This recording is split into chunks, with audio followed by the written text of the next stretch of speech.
Hello everyone and welcome back. This is Sean Thomas looking at ARK Survival Evolved, and the Dino dossiers for a non-yet released dinosaur should be coming out here hopefully before release in the next couple of weeks to months. Alright, so this is the Tusoteuthis. The Tusoteuthis is a carnivore, it's aggressive, and as we see these symbols when you look at the dossiers, they give you a little hint at it. So yes, it can be tamed. It gives lots of oil. Alright, so there's 3 checks next to the oil. This is going to be what you want to go after in the ocean if you want to gather oil, just looking at that. So one of the major benefits of taming this is harvesting its ink. Unlike normal ink, Tusoteuthis ink is a very oily and can even be refined into fuels such as gasoline. Between that and Tusoteuthis' distinctive combat abilities, it makes for an excellent aquatic tame despite its slow swimming speed. So you might keep these next to your shoreline bases and just harvest the oil from them, and also by killing them you'll also be able to get the ink quickly just by roaming around and knocking them out. Hopefully there's going to be a plentiful supply of these Tusoteuthis. That's a mouthful. Alright, so it shows them here attacking the Icky. So poor Icky is the target of most of the life inside the water. I think the only thing that fears them is fish, and you don't normally see them going after it. But taking a look at it in the wild, Tusoteuthis is a very aggressive water predator, approximately 30 feet long, so it's pretty big. And Tusoteuthis is a terror of the deep. Once it grabs its prey, it slowly crushes it into submission, while using the talons on its tentacles to siphon and drain the victim of blood. Tusoteuthis is a terrifying opponent for several reasons. Firstly, it grabs slowly renders its victims unconscious, so death isn't the first concern.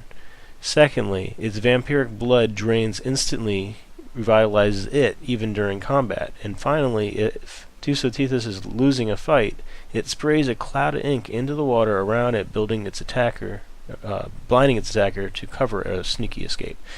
Alright, so some of these tactics used by this upcoming dinosaur or dossier, the Tusoteuthis, are pretty interesting here. So it's going to grab you. Hopefully you're not the one riding in an Icky, because there's not much you're going to be able to do.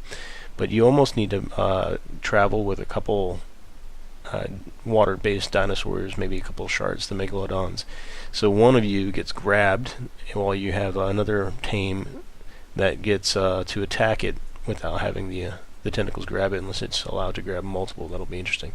It doesn't have a saddle icon, so it likely won't be able to be ridden, but this could be a fairly good near-base defense. Anybody that tries to get close, they won't be able to chase them, but they're pretty big, and if they're coming up on your base, or if they try to sneak up and they fall into the water and don't necessarily see Tusoteuthis, like if you've got like a pit, and inside that pit you've got all your water aquatic dinos, they're pretty much done for if they happen to fall into your water pit, or if you've got some traps that allow for them to fall in there. Alright, so Tusoteuthis going to give you lots of oil from tamed as well as wild. It's going to be dangerous, perhaps. You're going to want to make sure you're prepared for that fight. It sounds like it's going to knock out whatever you're riding when it grabs it with its tentacles and siphons out. So again, you want to travel likely in packs of sharks, packs of plesios, things that can take this thing on, even if even if one of them's grabbed, the others will pry it off, and then whatever's grabbed, if you're riding it, then you can feed it not narcs, but the stimulants, and that might help it wake up and get it back in the action again. Alright, so pretty excited about this upcoming Tusoteuthis.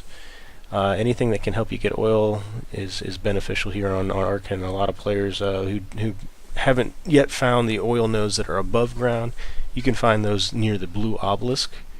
So if you're able to withstand the cold temperatures, head on over there. If you can bring a Quetzal carrying an Ankylo, you can fly over there with an Ankylo, and you don't even have to drop it. The person riding the Ankylo can tear up those oil nodes for you. So that's another alternative to this.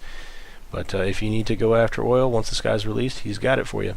And you can keep a constant supply near your base, what with that ability to harvest it from living Tusoteuthis. Thank you very much for watching. This is Sean Thomas. Mash that like button. Please subscribe. These things help me out a lot. Free to do so, and we'll provide additional content in the future. I'll catch you next time.